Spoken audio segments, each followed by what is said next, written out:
Kantara chapter 1 A legend എന്ന സിനിമയിൽ ഗുളികൻ, ബ്രഹ്മരക്ഷസ്, വരാഹി, പഞ്ചുരുളി, ചാമുണ്ഡി, നന്ദി, മായരൂപൻ എന്നിങ്ങനെ ഒരുപാട് ദൈവഗണങ്ങളെക്കുറിച്ച് പറയുന്നുണ്ട്. ഇവരൊക്കെ ആരാണെന്ന് ശരിക്കും മനസ്സിലായില്ലെങ്കിൽ പടത്തിന്റെ ക്ലൈമാക്സിൽ ഗുഹയിലെ ഭീകരരൂപത്തെ കാണിക്കുമ്പോൾ ഒരുപാട് സംശയങ്ങൾ നമുക്കുണ്ടാവാൻ ചാൻസുണ്ട്. അപ്പോൾ ഈ സംശയങ്ങൾക്കുള്ള ഉത്തരമാണ് ഈ വീഡിയോ. പടം കാണാത്തവർ ഈ വീഡിയോ കാണുന്നുണ്ടെങ്കിൽ ഇപ്പോൾ തന്നെ സ്കിപ്പടിച്ചോളൂ. ഇത് പടം കണ്ടവർക്കുള്ള വീഡിയോയാണ്. അപ്പോൾ പുതിയ കൂട്ടുകാർ വീഡിയോ കാണുന്നുണ്ടെങ്കിൽ സബ്സ്ക്രൈബ് ചെയ്ത് കൂടെ കൂടിക്കോ. ഞാൻ നിങ്ങളുടെ സ്വന്തം സ്റ്റോറി ടെല്ലർ മല്ലു. കാന്താരയുടെ ആദ്യ ഭാഗത്തിൽ പഞ്ചുരുളിമൂർത്തിയെ രാജാവിന് കൊടുത്തുവിടുമ്പോൾ കോമരം പറയുന്ന ഒരു ഡയലോഗുണ്ട്.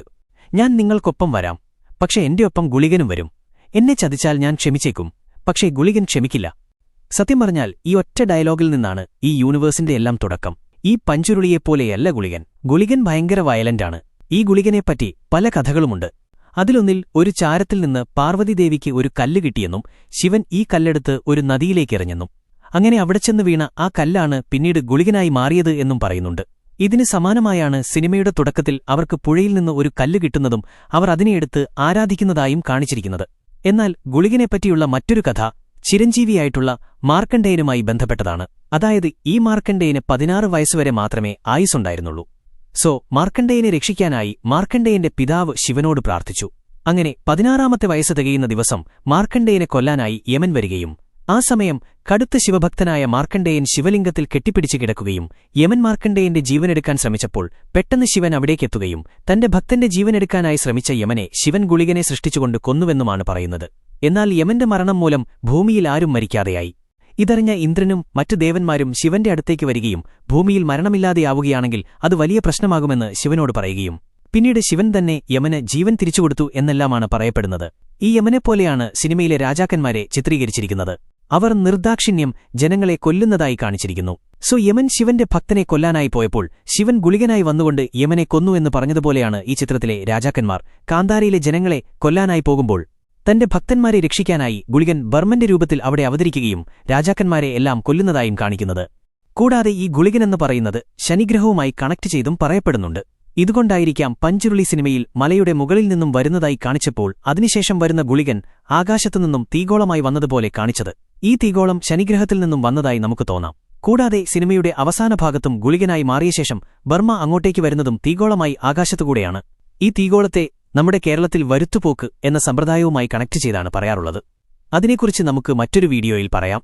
വീണ്ടും കാന്താരയിലേക്ക് വന്നാൽ ചിത്രത്തിന്റെ തുടക്കത്തിൽ ആ ദൈവഗണങ്ങളെക്കുറിച്ച് പറയുന്ന സമയത്ത് ആദ്യം ഒരു കാളയുടെ രൂപം കാണിക്കുകയും അതിനുശേഷം ആ പഞ്ചുരുളി എന്ന പന്നിയുടെ രൂപം ഒരു മലയുടെ മുകളിൽ നിന്ന് ഓടിവരുന്നതായി കാണിക്കുകയും ചെയ്യുന്നുണ്ട്. ഈ പഞ്ചുരുളി അല്ലെങ്കിൽ വരാഹത്തെപ്പറ്റി പറയുകയാണെങ്കിൽ പ്രധാനമായും 2 കഥകളുണ്ട്. അതിൽ ഒന്നിൽ ഹിരണ്യാക്ഷയിൽ നിന്നും ഭൂമിയെ രക്ഷിക്കാൻ വിഷ്ണു 3ാമത്തെ അവതാരമായ വരാഹരൂപത്തിലേക്ക് വന്നുവെന്നും ആ സമയം വിഷ്ണുവിനെ രക്ഷിക്കാൻ ശിവന്റെ പത്നിയായിട്ടുള്ള പാർവതീദേവി വരാഹി എന്ന ദേവിയുടെ രൂപത്തിൽ വന്നുവെന്നും പറയപ്പെടുന്നുണ്ട്. അതേപോലെ മറ്റൊരു കഥയിൽ ശിവനും പാർവതിയും ഒരിക്കൽ വിശ്രമിച്ചുകൊണ്ടിരിക്കുമ്പോൾ അവിടേക്ക് ഒരു കാട്ടുപന്നിയും അതിന്റെ മക്കളുമെത്തിയെന്നും ശിവൻ തങ്ങളെ ശല്യപ്പെടുത്തിയ ദേഷ്യത്തിൽ ഉഗ്രകോപിയായി മാറി അതിനെയെല്ലാം കൊന്നുവെന്നും എന്നാൽ പിന്നീട് ദേഷ്യം മാറി അതിലൊന്നിന് ജീവൻ കൊടുത്ത് ഭൂമിയിലേക്ക് അയച്ചു എന്നുമാണ് പറയുന്നത്. ഇങ്ങനെയാണ് വരാഹത്തെപ്പറ്റിയുള്ള കഥകൾ. ഇനി പഞ്ചുരുളിയിലേക്ക് വരികയാണെങ്കിൽ ഇതേപോലെ തന്നെയുള്ള ഒരു കഥയാണ് നമ്മൾ കേൾക്കുന്നത്. പാർവതീദേവി ഒരു കാട്ടുപന്നിക്കുട്ടിയെ വളർത്തിയിരുന്നുവെന്നും വളർന്നു വന്നിരുന്ന ആ കാട്ടുപന്നി ഒരിക്കൽ ശിവന്റെയും പാർവതീദേവിയുടെയും തോട്ടത്തിൽ കുറേ കുഴപ്പങ്ങളുണ്ടാക്കിയെന്നും ശിവൻ ഈ കാട്ടുപന്നിയെ കൊന്നുവെന്നും പിന്നീട് പാർവതീദേവിയുടെ വിഷമം കണ്ടുകൊണ്ട് കാട്ടുപന്നിക്ക് ജീവൻ കൊടുത്തുവെന്നും അതിനെ ഭൂമിയിലേക്ക് അയച്ച് ഭൂമിയിലെ മനുഷ്യരെ സംരക്ഷിക്കാനും അവരുടെ കൃഷിയിടങ്ങൾ സംരക്ഷിക്കാനുമായി നിയോഗിച്ചുവെന്നും അതിന് പഞ്ചുരുളി എന്ന് പേര് കൊടുത്തുവെന്നുമാണ് പറയുന്നത്. ഈ പഞ്ചുരുളി എന്ന വാക്കിന്റെ അർത്ഥം തന്നെ കാട്ടുപന്നി എന്നാണ്. സോ വരാഹത്തെക്കുറിച്ചാണെങ്കിലും പഞ്ചുരുളിയെക്കുറിച്ചാണെങ്കിലും ഇതിൽ ശിവനും പാർവതിയും ചേർന്നു വന്നിട്ടുള്ള 2 കഥകളിലും പറയുന്നത് ശിവൻ ഭൂമിയിലേക്ക് വരാഹത്തെ അല്ലെങ്കിൽ പഞ്ചുരുളിയെ അയച്ചുവെന്നാണ്. ഈ ചിത്രത്തിന്റെ തുടക്കത്തിലെ പഞ്ചുരുളിയെപ്പറ്റി പറയുന്ന സമയത്ത് ഒരു മലയുടെ മുകളിൽ നിന്ന് താഴേക്ക് വരുന്നതായിട്ടാണ് കാണിക്കുന്നത്. ഇതിന് കാരണം നമ്മുടെ ശിവനും പാർവതിയും താമസിക്കുന്നത് കൈലാസത്തിലൊരു മലയുടെ മുകളിലാണ്. സോ അതുകൊണ്ടായിരിക്കാം പഞ്ചുരുളിയെ ശിവൻ ഭൂമിയിലേക്ക് അയച്ചു എന്ന് പറഞ്ഞതുപോലെ ഒരു മലയുടെ മുകളിൽ നിന്നും ഈ പഞ്ചുരുളി ഭൂമിയിലേക്ക് അഥവാ മണ്ണിലേക്ക് എത്തപ്പെടുന്നതായും കാണിക്കുന്നത്. കൂടാതെ ഈ പഞ്ചുരുളിയുടെയും വരാഹത്തിന്റെയും കഥയിൽ ശിവൻ ഈ കാട്ടുപന്നികളെ കൊന്നു എന്ന് പറയുന്നതുകൊണ്ടാകാം ആദ്യപടത്തിൽ ഋഷഭ് ഷെട്ടി അവതരിപ്പിച്ചിട്ടുള്ള ശിവ എന്ന കഥാപാത്രം കാട്ടുപന്നികളെ കൊല്ലുന്നതായി കാണിച്ചിരിക്കുന്നത്. കൂടാതെ ഈ കഥകളിൽ പറഞ്ഞതുപോലെ ഈ പഞ്ചുരുളിയും വരാഹിയുമെല്ലാം ഭൂമിയിലെ താഴേക്കിടയിലുള്ള മനുഷ്യരെ സംരക്ഷിക്കാനായിട്ടാണ് അവതരിക്കുന്നത്. ഇതുതന്നെയാണ് ഈ 2 സിനിമയുടെയും സിമിലാരിറ്റി. പിന്നെ ഈ പഞ്ചുരുളിയെ വരാഹിദേവിയുടെ രൂപത്തിൽ കേരളത്തിന്റെ വടക്കൻ ജില്ലകളിൽ തെയ്യം കോലത്തിലൂടെ ആരാധിക്കുന്നുമുണ്ട്. ഇനി പറയാൻ പോകുന്നത് സിനിമയിൽ പഞ്ചുരുളിയുടെയും ഗുളികന്റെയും കൂടെ കാണിച്ചിട്ടുള്ള ആ കാളയെക്കുറിച്ചാണ്. ഈ ചിത്രത്തിൽ കാണിച്ചിട്ടുള്ള മിക്ക കാര്യങ്ങളും, പിന്നെ ഞാൻ ഇത്രനേരം പറഞ്ഞ കാര്യങ്ങളും ഇനി പറയാൻ പോകുന്ന കാര്യങ്ങളുമെല്ലാം ശിവനും പാർവതിയുമായി ബന്ധപ്പെട്ടിട്ടുള്ളതാണ്. അതുകൊണ്ടുതന്നെ സിനിമയുടെ തുടക്കത്തിൽ കാണിച്ചിട്ടുള്ള ആ ഒരു കാള എന്ന് പറയുന്നത് ശിവന്റെ വാഹനമായിട്ടുള്ള നന്ദിയാകാനാണ് ചാൻസ്. നിറം വെച്ചുകൊണ്ട് അത് നന്ദിയല്ല, പകരം യമന്റെ വാഹനമായിട്ടുള്ള പോത്താണ് എന്ന് നമുക്ക് തോന്നുമെങ്കിലും ഈ സിനിമയുടെ കഥ വെച്ചുകൊണ്ടും ഇതിൽ കൂടുതലായി വന്നിരിക്കുന്ന ശിവപാർവതി ബന്ധമെല്ലാം വെച്ചുകൊണ്ടും അത് നന്ദിയാവാനാണ് ചാൻസ്. മാത്രമല്ല, ചിത്രത്തിന്റെ തുടക്കത്തിൽ ആ രാജാവ് കുരുമുളകും മറ്റും തേടി കാട്ടിലേക്കെത്തുമ്പോൾ പെട്ടെന്ന് കുറെ കാളകൾ വന്നുകൊണ്ട് ഇവരുടെ ഭടന്മാരെയെല്ലാം ഇടിച്ചു തെറിപ്പിക്കുന്നതായി കാണിക്കുന്നുണ്ട്. സോ ഇത് ഗുളികനും പഞ്ചുരുളിയുമെല്ലാം പോലെ തന്നെ ശിവന്റെ വാഹനമായിട്ടുള്ള നന്ദി എന്ന കാളയും കുറെ കാളകളുമായി വന്നുകൊണ്ട് അവരോട് യുദ്ധം ചെയ്തു എന്നായിരിക്കാം കാണിച്ചിരിക്കുന്നത്. ഇനി പറയാനുള്ളത് ചാമുണ്ടിയെക്കുറിച്ചാണ്.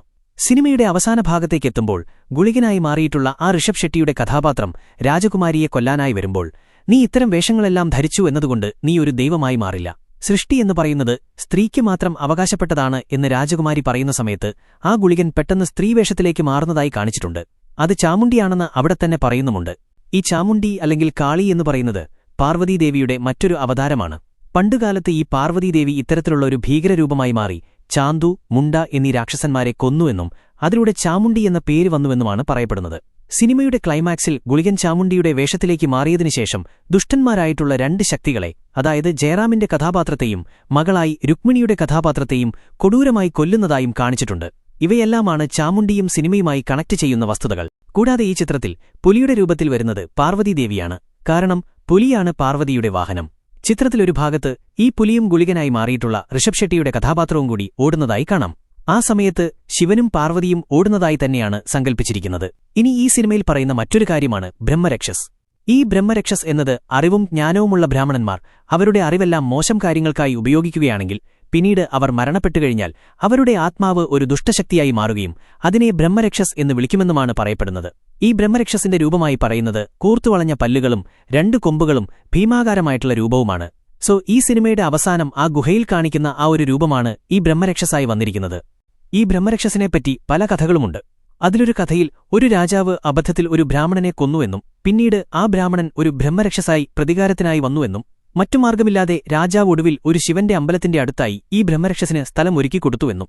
എന്നാൽ മറ്റൊരു കഥയിൽ ഒരു രാജാവ് എപ്പോഴും ജോലി ചെയ്തുകൊണ്ടിരിക്കുന്ന ഒരു ബ്രഹ്മരക്ഷസിനെ തളക്കാനായി ഒരു ട്രിക്ക് ഉപയോഗിക്കുന്നു. ചുരുണ്ട കുറേ മുടികൾ കൊടുത്തുകൊണ്ട് അത് ഓരോന്നായി നിവർത്താനായി ബ്രഹ്മരക്ഷസിനോട് ആവശ്യപ്പെടുകയും എന്നിട്ട് എപ്പോഴാണോ ബ്രഹ്മരക്ഷസ് ആ മുടികളെല്ലാം നിവർത്തിയെടുക്കുന്നത് അല്ലെങ്കിൽ ആ ജോലി എപ്പോഴാണോ തടസ്സപ്പെടുന്നത് അപ്പോൾ മാത്രം മനുഷ്യരെ പിടിച്ചുതിന്നോളാൻ വരം കൊടുത്ത് തളച്ചിരുന്നു. എന്നാൽ ഈ ബ്രഹ്മരക്ഷസിനെയാണ് ഈ ചിത്രത്തിൽ കാണിച്ചിരുന്നത്. സിനിമയുടെ ക്ലൈമാക്സിൽ ഗുഹയിലേക്ക് ബർമ്മ വരുന്ന സമയത്ത് ഈ രക്ഷസെ എന്തോ കൈയിൽ പിടിച്ചുകൊണ്ട് നിവർത്തുന്നതുപോലെ കാണാം. വളരെ കനം കുറഞ്ഞ ഒരു വസ്തുവായിരുന്നു അത്. തീർച്ചയായിട്ടും അത് ഈ കഥയിൽ പറഞ്ഞിരിക്കുന്ന മുടിയാകാനാണ് ചാൻസ്. സോ ആ കാര്യം തടസ്സപ്പെടുത്തുന്നതുകൊണ്ടാണ് ബ്രഹ്മരക്ഷസ് ബർമ്മയെ പിടിക്കാനായി വരുന്നത്. ഇതുകൂടാതെ മറ്റു പല കഥകളും ബ്രഹ്മരക്ഷസിനെക്കുറിച്ചുമുണ്ട്. കൂടാതെ ഇവരെ ബ്രഹ്മാവ് സൃഷ്ടിച്ചതാണെന്നും ഇവർ പ്രാർത്ഥിക്കുന്നത് ശിവഭഗവാനെയാണെന്നും സിനിമയിൽ പറഞ്ഞിട്ടുണ്ട്.